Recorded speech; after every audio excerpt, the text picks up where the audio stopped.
This problem asks us to consider the complete chemical equation, the total ionic equation, and the net ionic equation for the reaction of potassium iodide and iodine to form the Ki3, or to form a Ki3 solution.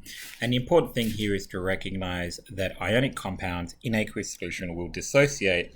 So that means that the complete total ionic and net ionic equations might be different. What we're asked to do in this problem is show that all three forms of this equation give exactly the same expression for the reaction quotient. So let's just kind of have a look at how we might do that. So first of all, what I'm going to do is I'm going to write the expression for the I'm going to write the total ionic equation here. So potassium iodide will separate into ions because that is a ionic compound. So that'll give me potassium ions and iodide ions. And then I2 will remain intact because it's a covalent compound. And then the Ki3, that's an ionic compound. So that's going to separate into K plus ions and I3 minus ions. So that's what we call the total ionic equation. So next I'm going to write the net ionic equation, which is where I cancel out the spectator ions. And what I can cancel out in this case are the potassium ions that appear in exactly the same form on both sides of the total ionic equation. So I2, I minus plus I2 is in equilibrium with I3 minus AQ. So now we've got all three forms of the equation. We've got the complete chemical equation, we've got the total ionic, and we've got the net ionic. And so what we were asked to show is show that the complete chemical equation, the total ionic equation, and the net ionic equation for the reaction give the same expression for the reaction quotient. So we'll have a quick look at this now. So for the complete, let's write Q. Q will equal the concentration of my products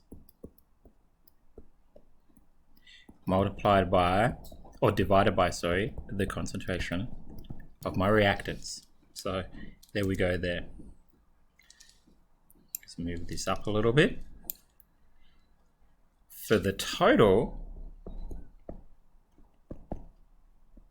Q will equal the concentration of my products, K plus, multiplied by I3 minus, divided by the concentration of my reactants, which is K plus, multiplied by I minus, multiplied by I2. Now everything is raised to the power of 1 because we only have 1 for a stoichiometric coefficient.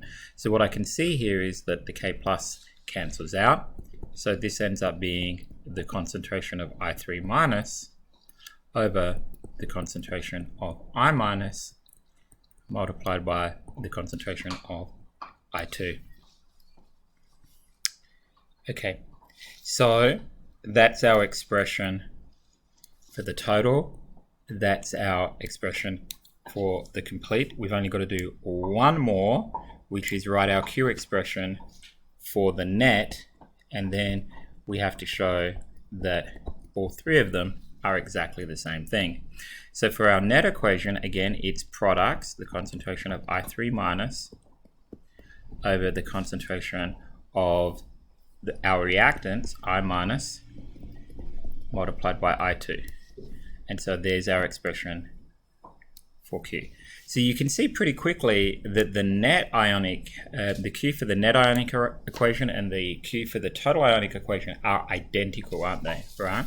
So they're exactly the same.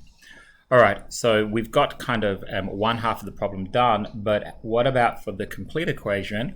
Well, the important thing to recognize is that the concentration of Ki3 is exactly the same as the concentration of I3 minus, because those things are in a 1-to-1 ratio, 1 Ki3 gives 1 I3 minus, and then furthermore, the concentration of I minus is exactly the same as the concentration of Ki, because again, those things are in a 1-to-1 ratio. So 1 Ki will give you 1 I minus, so those things are going to have the same concentration. So what that means is that I can rewrite my expression of Q for the complete chemical equation. I can substitute I3 minus where I've got Ki3, and I can substitute I minus where I've got Ki, because they are the same things. And then I'm just going to leave the I2 alone. And what do you see? The Q for the complete, the total, and the net are exactly the same, right? They're identical. Okay, so that's that problem there.